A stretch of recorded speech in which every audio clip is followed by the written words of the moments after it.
Hello, boys and girls. It's me, Jason McIntyre, joined, as always, by Geoff Schwartz. Geoff, how are you, man? I am fantastic. Already in week 7. Can you believe it? I just want the league to slow down a little bit. Like, let's savor it. It's like a nice meal. No rush on this. Week 7. Let's jump right into it, Geoff. Here are the Super 6 games right off the top. I don't think anybody won that milli last week. You could win $1 million, folks, by picking the outcomes of 6 games by Sunday at 1 p.m. Free to play, obviously. My Super 6 picks did not cash last week, but it was tough. Last week was a rough one. Geoff, this week we got a couple games I think we agree on and some we disagree on. We will get to those shortly. Here are the lines for week 7. I got to say, we're going to start with this game right off the top. The line movement this week in Pittsburgh, Tennessee has been bananas, Geoff. Yeah, it really has. Open at Pittsburgh -2 and went all the way now to Tennessee favored by 2. 4 points now, not through important numbers, but still this early in the week to move 4 points is a lot. Yeah. And listen, Tennessee is now favored over Pittsburgh, both of them 5-0. And Geoff, I think what might have helped to the line, and again, these aren't major players, but Adoree Jackson, the best Titans cornerback's been out of action for many weeks. He's back practicing this week, expected to play. And for the Steelers, their slot corner, Hilton, he went down with an injury, hasn't practiced this week. But again, these are minor players. So what do you think the movement has to do with here? I don't know, because I like Pittsburgh a lot. I like Pittsburgh at -2. It felt to me that Vegas was showing you at the opening line that they think Pittsburgh's better, right? On the road, both teams 5-0, and they take Pittsburgh -2 early on in that line. Here's why I like Pittsburgh. Taylor Lewan, the Texans left tackle, Titans left tackle now, out for the season with an ACL. The right tackle's also out of this game. So you have a Pittsburgh defensive line that we know gets after the quarterback, number 1 in pressure rate. They blitz more than any team in the NFL and get home as well against a structurally different Titans offensive line. I think that the Steelers defense will be able to slow down the prolific Titans passing out just enough. On the flip side, the Titans defense right now, last in the NFL in the red zone and last, I should say, on third down as well. So I think Pittsburgh's the better football team, and they're playing really good football, and they're better in these spots, in the trenches, on third down, in the red zone. Give me the Steelers to win this game outright. I'm with you. I'm on Pittsburgh. And remember, TJ Watt's brother, JJ Watt, played against the Texans last week, had a strip sack against Lewan's backup. I have a feeling TJ will probably be on the horn with his brother. Hey, any strategy to battle these guys? Geoff, I don't know if you're with me on this, but it feels to me like Ryan Tannehill's like the Dow Jones stock market right now, right? He's just so high up, and you're like, there's no way this can continue. A correction is coming. Let me remind the people out there watching. He lit up a Buffalo defense 2 weeks ago that was awful. I mean, Buffalo's abysmal at defense. And the Texans last week, we know they can't stop anybody. 600 yards of offense. It's going to be a reality check going against the number 1 defense in the league in Pittsburgh.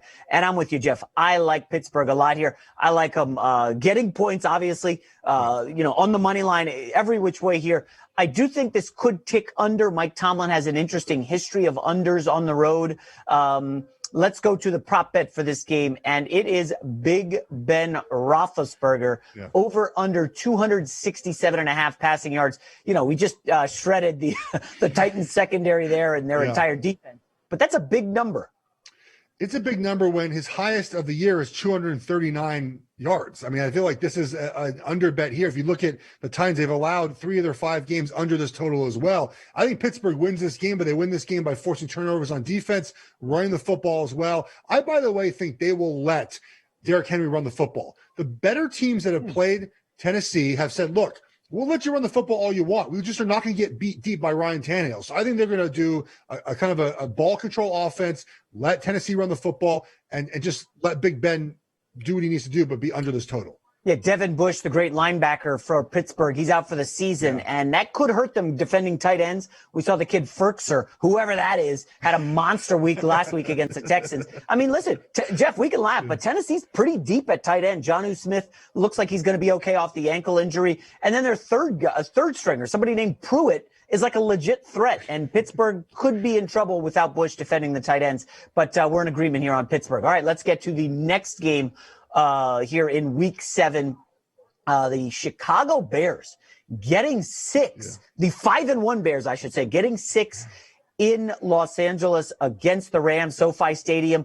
We touched on this on the Monday show with Colin and Carissa. SoFi unders this year, 0-4 are the overs, so unders significantly happening out in LA. But the Bears getting 6. Yeah. That seems like a lot there, Geoff. Any thoughts here?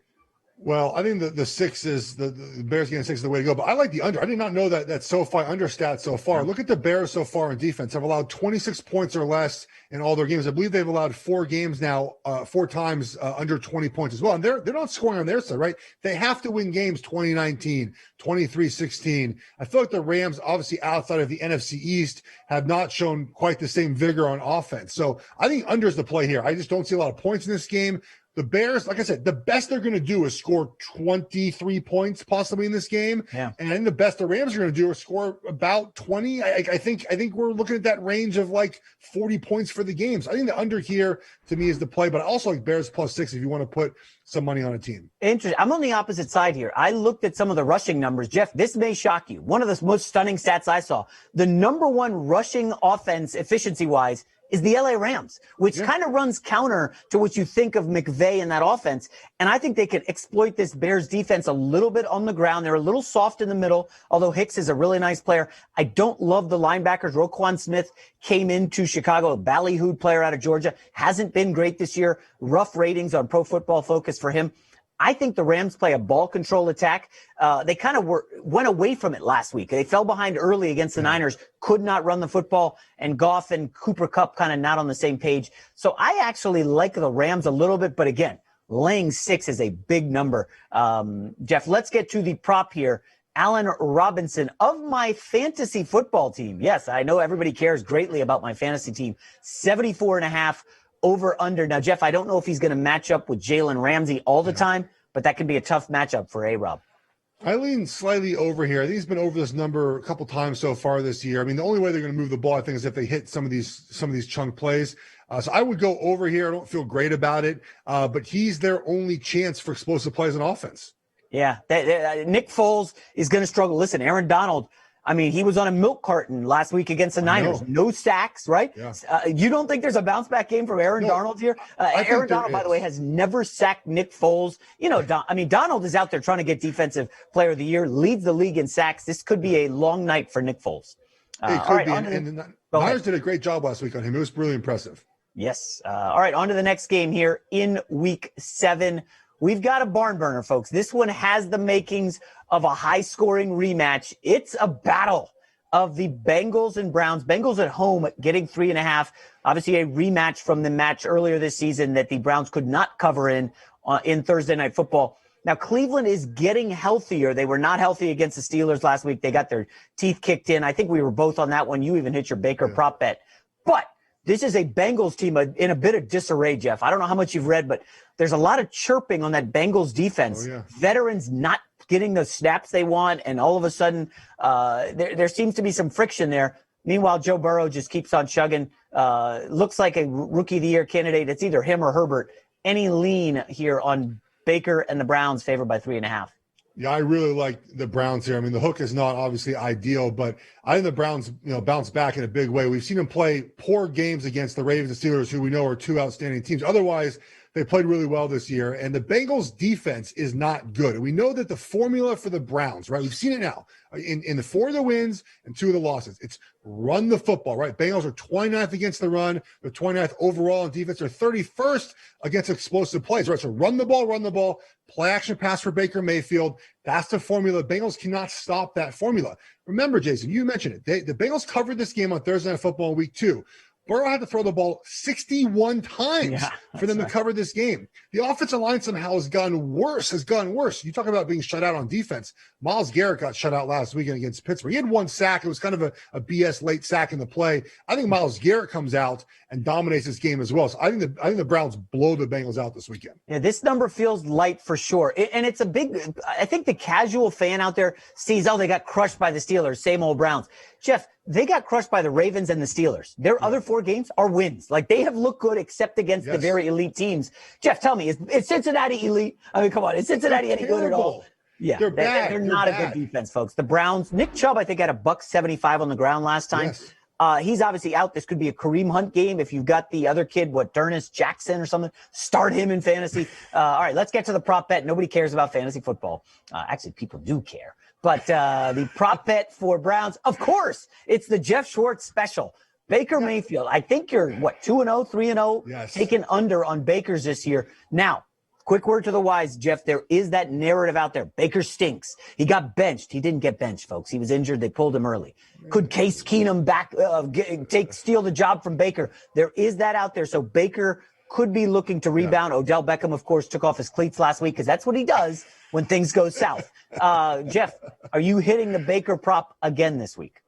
It's not going to be in my plays of the week, but okay. I would go under here again. I was tired of winning this bet. I figured I'd go under somewhere else. You'll see those come up in a little bit. I go under here again just because, look, I understand he's kind of, chip on the shoulder week, but again, the offense is not designed to be an offense where he throws for a lot of yards. In fact, I would say that if he does throw for a lot of yards, they're really not playing very well, right? We saw last week too, when he had to throw for a lot of yards, they weren't playing very well. It did not work very well. So he's got another week for his ribs to heal, his shoulder, his chest to heal. I would still go under here because they're going to win this game on the ground.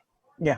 Phillip Rivers had, I think, 320 yards last week against the Bengals. They were trailing 21-0, but he had something like 200 yards passing at a quarter. Just obscene. All right, Geoff, on to the next game. Now, this one's fascinating. I think this is kind of my second favorite game of the week. Oh, did we forget the Joe Burrow prop? My bad, Conrad. All right, Joe Burrow over under 242.5 passing yards. As Geoff said earlier, Joe Burrow threw the ball 723 times in the earlier meeting. Geoff, are you on over under here on Burrow? I don't have a feel for this one. I looked up and tried to see what I could gather. I think he was over this number. If I have this right, he's over this number 4 times this year. Yeah. But the Browns pass rush and the Bengals offensive line, I just don't think this game's going to be close, honestly. I would lean maybe over garbage time numbers if you're looking to bet this, but I don't really feel good either way. Yeah, Stefanski probably going to try to hold the ball for like 36, 37 minutes and just grind it out. So I would lean to the under on Burrow. But listen, hey, it's Joey Burrow. Who doesn't love Joe Burrow? So tough to bet unders in 2020. Okay, now we can move on to the next game. This is basically, I think, one of the most fascinating matchups. The Tampa Bay Bucks, 3.5-point favorites in Vegas. Against the Raiders. Now, obviously, this game has a huge bat signal on it because Trent Brown, the great left tackle on the Raiders. Remember, he missed a couple games, came back for the Chiefs game and was a beast. They couldn't get near Carr in that one. He tested positive for COVID. He's out. But the rest of the Raiders offensive line is now missing practice, sent home because of the contact tracing. We don't know the status of the rest of the offensive line. Geoff, I don't want to say I hit the Bucks here earlier, but I hit them heavy. Even if this game's canceled, fine, I'll get my money back. But I don't know how you could play the Raiders given the offensive line concerns. Yeah, no offensive lineman was at practice today, and Jonathan Abram was also out for contact tracing. They're really young, they're really good safety. So not very good. I like the Bucks before all this, and I'll give you a couple reasons why. Look, the Chiefs allowed a lot of yards, a lot of touchdowns to the Raiders because they sat on underneath routes, right? Even after that game, Derek Carr's only 26 in the NFL in air yards per attempt. He doesn't throw the ball very deep. Tampa's defense, number 1 in pass defense EPA, number 1 in pass defense DVOA. They're second in pressure rate. Like, they are great defense. They shut down the Packers. They're going to shut down the Raiders offense. They're going to say, hey man, we're not going to let you beat us deep. Now Trent Brown is out. They won't run the ball as well. Tampa Bay defense, by the way, only allowing, Jason, a successful run on 25% of the snaps. They run the football. Their defense is really, really good. We saw their offense last week. Tampa's offense actually start to click a little bit. The Raiders defense, not very good, right? They're 28th in EPA. They're 31st in DVOA. I like Tampa big in this game before all this offensive line news. Any concern about the Bucks maybe coming in a little gassed up after the beatdown of the Packers on national television? Everybody watched the game on Fox. And I will say this. Okay, Gronk had his best game of the season last week, and now he's going to Vegas. We know he's going to score. I don't know how he's going to do on the field, though. Gronk, any thoughts on the cross-country trip? Look, I think the reason I'm not worried about this is that was the game they've been wanting to play all year, right? They've been building to playing that game as a team all season, a balanced game, no penalties, right? No turnovers. And then they're going to look at this game and saying, that's the team we should be. We need to be that team. Let's practice the same way this week. Let's play the same way this week. And I don't think they'll be overconfident this game. I think they're going to feel like, look, we hit our stride. This is the team we want to be. Let's replicate that game Sunday night now against the Raiders. All right, on to the prop bet. It's my main man, Ronald Jones, over under 62.5 rushing yards against a beleaguered. Can I use that word here on a live stream? Raiders run defense. Like, come on, they can't really stop the run. Ronald Jones. Now the question is Fournette returning? I don't think he played last week. Shady McCoy's still dinged up, but any lean here, Geoff? This is one you might want to wait to play to see Fournette's status. Now, the line might change, obviously, between now and then, but he's been over 100 yards the last 3 games. Tampa's offensive line is really good, by the way. The Bears game is not indicative, I think, of the level of play. They were playing really well heading that game, and they played well against the Packers. So I would wait this out to see if Fournette plays, but if he doesn't play, the over is definitely the play here. Yeah, I'm with you. Over lean. I know Fournette's the closer. He comes in the fourth quarter, those tired defenders, and just trucks them. All right, on to the next game. This is a pretty good one. I got to say, though, Geoff, of all the games on the board, this is one I don't have a vibe on. The Patriots going across the country again. Remember, they went across the country a few weeks back for the back-to-back games against the Jets and Giants, and they smashed those terrible teams. The 49ers are getting 2.5, but the key number here is this was 5.5 last week. Then the Patriots lay an egg against the Denver Broncos. Looked like they hadn't played football in weeks. I mean, it was ugly. Patriots, I mean, they just couldn't do anything. They were resorted to trickeration in the fourth quarter. Like, Cam can't pass. Let's have Edelman throw the passes. I don't really know what to make of this, Geoff. Any thoughts here on the total, which is really low, 43.5, or the side? Well, I think if you're looking to bet this game, the point you made about the line movement is really important here. The play is New England if you're looking to bet this game, right? Because you're getting the Niners at an ultimate high value because they just beat the Rams on national television. The Rams were playing really well, and the Patriots, they laid a stinker. Defensively, they allowed 6 field goals. They allowed 18 points, right? So offensively is where the concerns are again for New England, 25th in DVOA. They just don't have any weapons. But they get their offensive line back this week. Practice today, they had their entire offensive line, including David Andrews, their center, back on the field.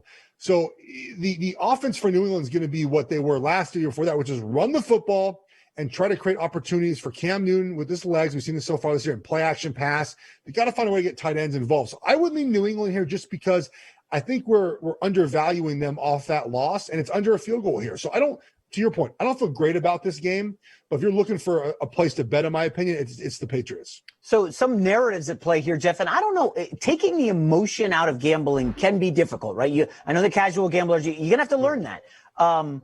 Everybody thinks, Belichick's lost 2 in a row. He's going to be back. Well, he doesn't have Tom Brady.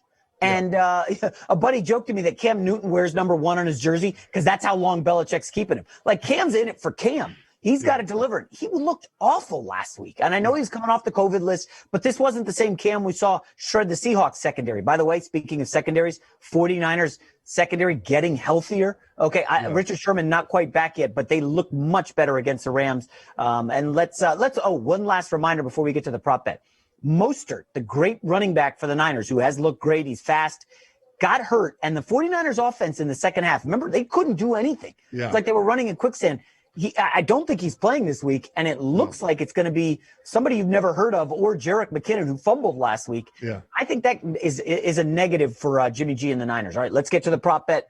It is my main man, Cam Newton, over under 34.5 rushing yards for Big Cam. I lean over here because I told you the offensive line's healthy and coming back. I just think that they're going to go to the offense they wanted to run against the Seahawks, which they ran very well, obviously. I just think the one outlier game, which is last weekend, is not what the Patriots offense should be every week. Yes, they're going to struggle because they don't have many receiving threats, but I think Cam Newton's have a big game with his legs. I take the over here. Yeah, this is a tough one because I don't know where the offense comes from if it's not Cam, right? But those Niners linebackers are really, really good. One of the best units in the league. It's just the second level blocking. I know the first level, they're all injured for the Niners. But, I guess I would slight lean under, but it doesn't make sense because they have no passing offense. Like, it's Cam or bust. So anyways, that's basically a stay away game for both of us. All right, on to the next one.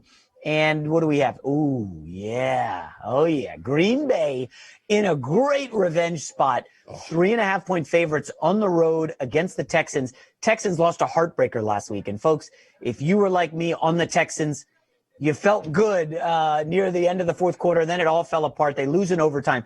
Geoff, psychologically, they lose a brutal divisional game last week to the Titans, one that could have got them back in the mix for even a wild card.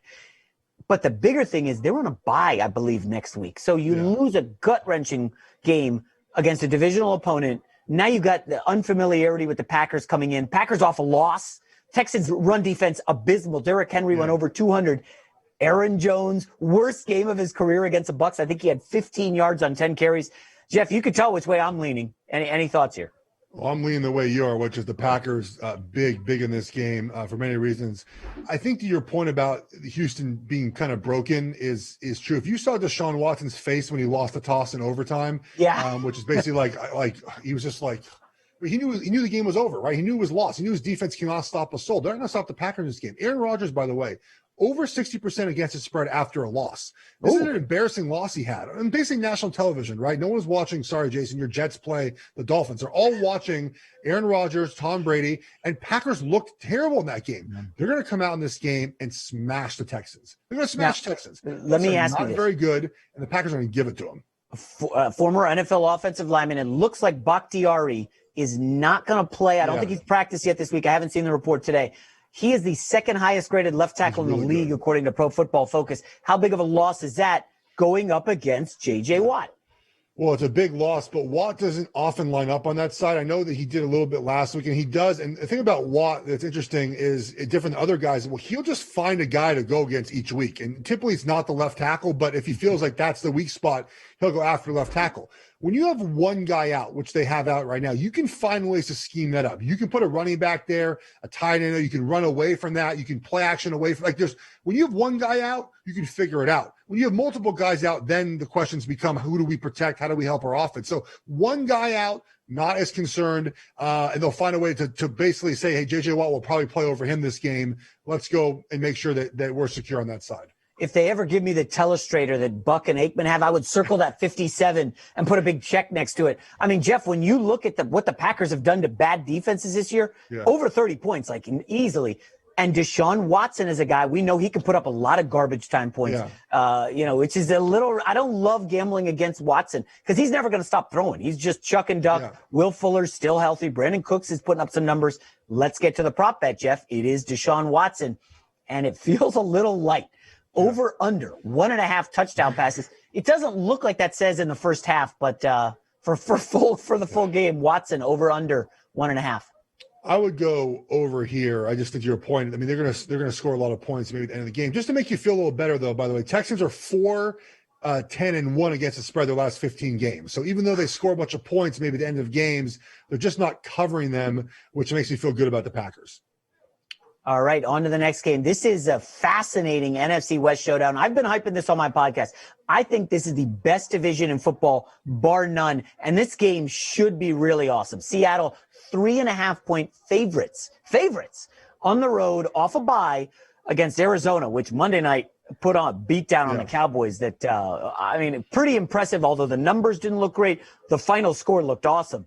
And Seattle, of course, we thought they would be getting healthy off the bye, Geoff. I haven't seen Jamal Adams practicing yet this week. That's obviously big, given the Nuke Hopkins matchup here. Now, last year, Kingsbury was a rookie coach and Kyler Murray was a rookie, and they split this. Seattle won the first game easily, but Arizona stunned them in the second game. This is a tough one. I love this game, but I don't know if I want to gamble on it. Yeah, so all these hooks are kind of upsetting me this weekend. We've seen a lot in a lot of these games. I think Seattle's the play here, at least for trends, and I'll tell you a couple of them. They're 3-0 now, the last 3 bye weeks against the spread, winning those games by an average of 13 points. The road team in this series, Jason, 9-1-1 the last 11 games against the spread. To your point last year, right? Seattle goes and wins in Arizona, but Arizona goes and covers and wins in Seattle as well. And Wilson, by the way, hasn't lost in Arizona since 2012, his rookie season. So for whatever reason, he's played well. Now, they've had weird games, right? They had that 9-6 game a couple years ago in overtime. So they're not clean games all the time, but you have a team off a bye. I know Jamal Adams might not be healthy this week to play, but I think this line's a little inflated for their beat down the Cowboys, right? Until that game, they hadn't looked terribly good, right? We thought they're going to be the darling team this year, the team that comes out of nowhere and grabs a playoff spot. Do they look like that team to you, Jason? I don't think so. Seattle's just really good. I'll see your trends, which are good, and that was my first look earlier this week, and raise you this one, Geoff. Since 2003, teams that played Monday Night Football against teams coming off a bye are 24-9-1. And you're like, well, why is that? Well, the theory as it goes, and again, it's just a trend. You don't automatically bet anything, is the team that played Monday is fresher, more ready to go. And the team coming off a bye might sleepwalk, get in a hole early, and especially toss in the on the road factor. Now, I know you said Russ probably has a second or third home in Arizona, living the good life with Ciara, but this game scares me, man, because I feel like, betting against Russ is hazardous to your health, as we've discussed. But I love this Arizona team. I said they were a playoff team. I have a futures bet on them to make the playoffs. This is ultimately, I might throw my hands up and just actually watch the game and enjoy it. Look, the classic sharp play would be Arizona right here, the home dog plus 3.5. All the money's on Seattle. So if you're looking for the sharp play, it would be Arizona. That's just a classic situation where you take them plus the hook here, a field goal and a point. So I just think if you're looking for a sharp play, yes, Arizona would be the play. Remember, I said this last week, by the way. Yeah. Road favorites off a bye since 2003, 69% against the spread. Yeah. That hit. I had the Lions last week. It hit. Now the Packers, of course, did not hit. But one quick note. So we watched that Monday game, and remember, Dallas turned it over 4 times. They were just giving the game away. Kyler Murray completed 9 passes. You strip away that 80-yard bomb and the garbage time touchdown by my guy Kenyon Drake, and they did not look crisp. It's a tough one. All right, let's get to the daily dose of 2 prop bets, a daily double, I should say. DK Metcalf, who is – Russell Wilson, I think this week called him like a hybrid of Randy Moss and Jerry Rice or Terrell Owens, whatever it was. But Metcalf is just beasting folks. We did see the Arizona secondary look awesome last week, but it was Andy Dalton. Metcalf over under 73.5.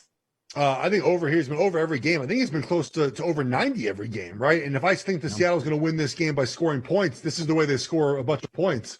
So I lean over DK here, over 73.5. I'm with you, and I'm going to give you the Arizona secondary looked great again Monday. These are the quarterbacks that Arizona's faced this year. Good. Jimmy Garoppolo, Dwayne Haskins, who's benched, Stafford, Bridgewater, Flacco, and Dalton. Okay, that is not a murderer's row. Russell Wilson's like a top 3 quarterback, MVP leader. He could light these guys up. DK Metcalf, I'm with you on the over. Second is DeAndre Hopkins. And that's a little tougher. Over under 82.5 receiving yards. I remember Monday, I think his receptions was like 6.5 or 7. And I know Carissa liked it. And I was like, yeah, that makes sense. They're going to torch the Cowboys. Like going into the third quarter, I think Hopkins had 1 catch. He might have had 3 on the game, but 82.5 receiving yards in this one. Yeah, I don't have a great feel for this one. I think that I don't know. I think you could say you can make a case for either one of them, right? Seattle secondary without Jamal Adams, not very good. And Dunbar, uncertain if he's back. Arizona's passing offense, has not been very dynamic this season. Yeah. And so I think that you look at this and you say, you know what, Seattle off a bye, you're going to have a plan to shut down Hopkins. I will lean a little under here, but I don't feel great either way. All right, let's get to what everybody really, really wants to see. The competition heating up, the confidence meters here. All right, Geoff, last week, 2-1, 1-2, but we're tied after 2 weeks. This is where it gets fun, folks. Let's start with our pizza picks. Put them on the screen. Geoff, who you got? So I'm going back to a quarterback under here, and under Andy Dalton, 242 yards. The Washington football team is allowing only 207 yards per game through the air. They're a really good defense. They're a good defense. And you have an offensive line, by the way. Backup left tackle. The right guard, or the left guard ain't very good. Backup center, backup right guard, third string right tackle. So against that Washington defense, Zach Martin. I'm going under Dalton here. Dalton, he did not look like the guy he was in Cincinnati on Monday night. I mean, he looked shook, but it was his first start. Let's see how he does against Chase Young and company. I'm on Pittsburgh. I love everything about the Steelers team. Let me just say the coolest nickname in the NFL right now is Mapletron. Chase Claypool, not Megatron, Mapletron, because he's from Canada. Geoff, you didn't laugh. You're not feeling that. Okay. Let's move on to our fire picks. Geoff, you up first. Ooh. I kind of should have taken them. Dang, that's a good pick. Tampa? Thank you. Yes, I told you. I think my reasons why. I just think they're just far better than the Raiders. And now, obviously, we made these. We give these in before we knew the Raiders' offensive line didn't practice today. I mean, it just seems silly to go with the Raiders here. Yeah, I went Green Bay. And again, we're both taking road favorites, the hook not going our way. That could be a recipe for disaster, but, be optimistic, folks. All right, finally, our lock of the week. I don't want to know my lock. Last week was the Patriots, and I was like, terrible. Lock of the week for week 7. I copied Geoff. I like Tampa. Geoff, you copied me, Pittsburgh. Oh, man, we got some of the same picks there. And, so I guess we it's do. Come down to Andy Dalton versus Green Bay and take the lead. And I like your odds a little bit better. But any final thoughts on Pittsburgh? I just think they're a better team. And I had them as I wrote before the year. They're my long shot Super Bowl odds, 2,500 to plus 2,500. I just think they're a good football team. 20, you could buy a second or third house with that, 2,500. I mean, listen, right now, I don't know what the odds are, but geez, they got to be really good. Steelers, they just look awesome. And Big Ben is really just starting to get into it after missing last season. Yeah, agreed. All right, let's get to, is it Super 6 time? Is it Super 6 time? I think it is. Yeah, I think it's Super 6 time. Last week was very difficult on Super 6. This week, could be a little easier. First, Thursday Night Football. Dang it, my bad, guys. Get $50 in free bets when you bet $1 on any Eagles game, new customers only. Eagles Giants tonight, Geoff. Come on. I know you cleared off the calendar. You're not watching the presidential debate, right? I am not watching that. I'm watching this NFC East showdown, these rivals, this bitter battle between two terrible football teams, both teams in 30 and 31 in DVOA.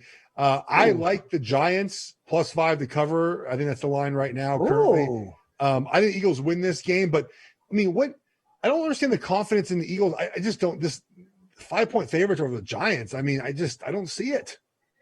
Yeah, I'm more curious about the line move, Geoff. So this was Eagles favored by 6.5, I think, on Monday. Now you see 5. And then Miles Sanders and Zach Ertz were ruled out. And then everybody panicked, and the line came down to 3 and 3.5. And I'm like, over a running back and a tight end, really? And then, Lane Johnson's going to play now, and Deshaun Jackson's going to play. So it's bumped back up to 5. I don't love going favorite in a divisional matchup, but I kind of love the Eagles here. I mean, come on. This is a Giants team that could not cover against Washington last week. I mean, we just know Daniel Dimes is due for 1 or 2 turnovers. Correct. If there was a prop bet, I would take the over on whatever. 2.5, I'll take the over. Like, this is an Eagles team. And we talked about this offline, Geoff. Carson Wentz was with one other starter in the fourth quarter against the Ravens from the beginning of the season. Kelsey is center. And it was all backups, and he nearly caught the Ravens. And I'm impressed by that. I don't know if Carson Wentz is good. He's having his worst year as a pro, completion percentage. I think he's led the league in sacks, lead the league in interceptions maybe. It's been a rough go. But how can you trust Daniel Dimes with your money, Geoff? I mean, I don't trust him. I just think this is the right number. I mean, he's due for a turnover, a terrible turnover every game. But the Giants defense has actually quietly been not that bad this season. This is true. And I think that the Eagles are so beat up, right? And remember, the Eagles are scoring a lot of these points when down, kind of in that 2-minute offense, the last 18, 20 minutes of a game. I don't think it'll be that game tonight. Like, it'll just be kind of a slow, prodding game, not a lot of points.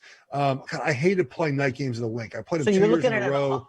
Under and the dog. Interesting. That's a sharp play, Geoff Schwartz. Oh, there we go. I like it. I'm with you on the under. I do say this kid, Boston Scott, can play. I think last year, Eagles-Giants, one of the last games of the season, Boston Scott came in and just ripped it up. I mean, he was outstanding against the Giants. So I trust him. But you're right. The Giants defense looks good. Final note on this game. Joe Judge, rookie coach, Thursday night game. I don't know if he's going to be ready, have the Giants ready for this one, but we'll see. That's very speculative on my part. I apologize. All right. What's the prop bet for this one? Oh, no, we're just going to go to the Super 6. So, Geoff, you know how the Super 6 works. You got to pick a side and then by a certain amount of points. You want to start with your Washington Cowboys there. Yeah, I think they'll get them up. I think I picked Washington to win this. I think it was either 4-6 or 1. There we go, 4-6. Yeah. I think Washington wins this game. I think, look, I look at the lines here, right? Like you have a Cowboys defense that's allowing 36 points a game, which would be worst defense ever in the Super Bowl era. And Washington can stop the Cowboys. I think Washington wins this game. Oh my gosh, look, we're in agreement in 5 of the 6 games. That can be scary, Geoff. Now, if we come back and dominate it here, Seattle, we're exact same. New Orleans, similar. Pittsburgh, similar. You like Green Bay in a blowout on the road. Interesting. Now, I do want to tell people, I do write about the Super 6 picks for FoxSports.com. And overnight, I had a come to Jesus moment, and I switched from the Falcons. Oh, my gosh. What was I thinking with the Dirty Birds? And I'm now on the Lions. I think it's a great spot for Detroit. Can I just talk about Detroit? I know that nobody wants me to talk about Detroit. Matt Patricia, did you see what he did in that game against Minshew? Minshew eats up man coverage. That's all Patricia does. So Patricia coming out of the bye went heavy zone, and Minshew was like rattled. He was turnovers. I want to say the Lions have some life, Geoff. Can they get back in this wild card mix? Lions now 3-0 off a bye with Patricia against the spread. The Lions were my sleeper pick this year to win the division. If you look at their roster and where they're at with Stafford coming back into the mix this year and the talent they have, this is the year they have to do it, right? Yeah. Patricia can't do it this year. This is it for him. So I still believe in the Lions. I think that they can scare the Packers at the top of the North. Obviously, the Bears, I think, are kind of fraudulent, but nonetheless, they're 5-1. So yes, I still believe in the Lions. I think they can be a good football team. I just need a few more weeks of this to really believe in them. Slot corner Justin Coleman, who's very good. He's finally back off IR for Detroit. Now I've said too much about the Detroit Lions. Geoff Schwartz, we're wrapping up here. Anything you want to say to the gambling audience as we're growing every week? Gotta love it. Yeah, thanks for joining us. Our goal obviously entertain you, give you some nuggets. Hope you have fun gambling these games, wagering, I should say, on these games. And I know we enjoyed doing this. A lot of fun. Yeah, we will talk to you guys next week.